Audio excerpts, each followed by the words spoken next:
بسم اللہ الرحمن الرحیم۔ ایک صحابی نے رسول اللہ صلی اللہ علیہ وسلم سے اپنے باپ کی شکایت کی کہ یا رسول اللہ صلی اللہ علیہ وسلم، میرا باپ مجھ سے پوچھتا نہیں اور میرا سارا مال خرچ کر دیتا ہے۔ آپ صلی اللہ علیہ وسلم نے ان کے والد کو بلا بھیجا۔ جب ان کے والد کو پتہ چلا کہ میرے بیٹے نے رسول اللہ صلی اللہ علیہ وسلم سے میری شکایت کی ہے تو دل میں رنجیدہ ہوئے اور رسول اللہ صلی اللہ علیہ وسلم کی خدمت میں حاضری کے لیے چلے۔ چونکہ عرب کی کٹھی میں شاعری تھی تو راستے میں کچھ اشعار ذہن میں کہتے ہوئے پہنچے۔ ادھر بارگاہ رسالت مآب صلی اللہ علیہ وسلم میں پہنچنے سے پہلے حضرت جبرائیل علیہ السلام آپ صلی اللہ علیہ وسلم کی خدمت میں حاضر ہوئے اور فرمایا کہ اللہ سبحانہ تعالی نے فرمایا ہے کہ ان کا معاملہ بعد میں سنیے گا، پہلے وہ اشعار سنیں جو وہ سوچتے ہوئے آ رہے ہیں۔ جب وہ حاضر ہوئے تو آپ صلی اللہ علیہ وسلم نے فرمایا کہ آپ کا مسئلہ بعد میں سنا جائے گا، پہلے وہ اشعار سنائیے جو آپ سوچتے ہوئے آ رہے ہیں۔ وہ مخلص صحابی تھے، یہ سن کر وہ رونے لگے کہ جو اشعار ابھی میری زبان پر بھی ادا نہیں ہوئے اور میرے کانوں نے بھی ابھی سنا نہیں، آپ کے رب نے وہ بھی سن لیے اور آپ صلی اللہ علیہ وسلم کو بتا بھی دیا۔ آپ صلی اللہ علیہ وسلم نے فرمایا کہ وہ کیا اشعار تھے، ہمیں سنائیں۔ ان صحابی نے اشعار پڑھنا شروع کیے۔ آپ کو ان کا آسان ترجمہ بتانے کی کوشش کرتے ہیں، کیونکہ جو اشعار تھے اور جس اعلیٰ پائے کے تھے اور جو جذبات کی کیفیت تھی، ان کی صحیح ترجمانی اردو میں مشکل ہے۔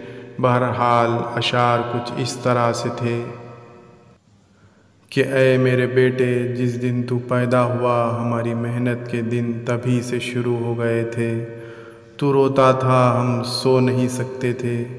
تو نہیں کھاتا تو ہم کھا نہیں سکتے تھے۔ تو بیمار ہو جاتا تو تجھے لیے کبھی کسی طبیب کے پاس علاج معالجے کے لیے مارے مارے پھرتے تھے کہ کہیں تجھے کچھ ہو نہ جائے، کہیں تو مر نہ جائے۔ حالانکہ موت الگ چیز ہے اور بیماری الگ چیز ہے۔ پھر تجھے گرمی سے بچانے کے لیے میں دن رات کام کرتا رہا کہ میرے بیٹے کو ٹھنڈی چھاؤں مل جائے۔ ٹھنڈ سے بچانے کے لیے میں نے پتھر توڑے، تغاریاں اٹھائیں کہ میرے بچے کو گرمی مل جائے۔ جو کمایا تیرے لیے، جو بچایا تیرے لیے۔ تیری جوانی کے خواب دیکھنے کے لیے میں نے دن رات محنت کی کہ اب میری ہڈیاں تک کمزور ہو گئی ہیں، لیکن تو کڑیل جوان ہو گیا۔ پھر مجھ پر خزاں نے ڈیرے ڈال دیے، لیکن تجھ پر بہار آ گئی۔ میں جھک گیا تو سیدھا ہو گیا۔ اب میری خواہش اور امید پوری ہوئی کہ اب تو ہرا بھرا ہو گیا ہے۔ چل اب زندگی کی آخری سانسیں تیری چھاؤں میں بیٹھ کر گزاروں گا۔ مگر یہ کیا کہ جوانی آتے ہی تیرے تیور بدل گئے، تیری آنکھیں ماتھے پر چڑھ گئی۔ تو ایسے بات کرتا ہے کہ جیسے میرا سینہ پھاڑ کر رکھ دیتا ہے۔ تو ایسے بات کرتا ہے کہ کوئی غلام سے بھی ایسا بات نہیں کرتا۔ پھر میں نے اپنی ساری زندگی کی محنت کو جھٹلا دیا کہ میں تیرا باپ نہیں، نوکر ہوں۔ نوکر کو بھی کوئی ایک وقت کی روٹی دے ہی دیتا ہے۔ تو نوکر سمجھ کر ہی مجھ کو روٹی دے دیا کر۔ یہ اشعار سناتے سناتے ان کی نظر اللہ کے رسول صلی اللہ علیہ وسلم کے چہرے مبارک پر پڑی تو دیکھا کہ آپ صلی اللہ علیہ وسلم اتنا روئے کہ آپ صلی اللہ علیہ وسلم کی داڑھی مبارک تر ہو گئی۔ آپ صلی اللہ علیہ وسلم جلال میں اپنی جگہ سے اٹھے اور بیٹے سے فرمایا کہ آئندہ میری نظروں کے سامنے مت آنا، اور سن لو تو اور تیرا سب کچھ تیرے باپ کا ہے، تو اور تیرا سب کچھ تیرے باپ کا ہے، اور تو اور تیرا سب کچھ تیرے باپ کا ہے۔ آپ صلی اللہ علیہ وسلم نے یہ الفاظ 3 مرتبہ ارشاد فرمائے۔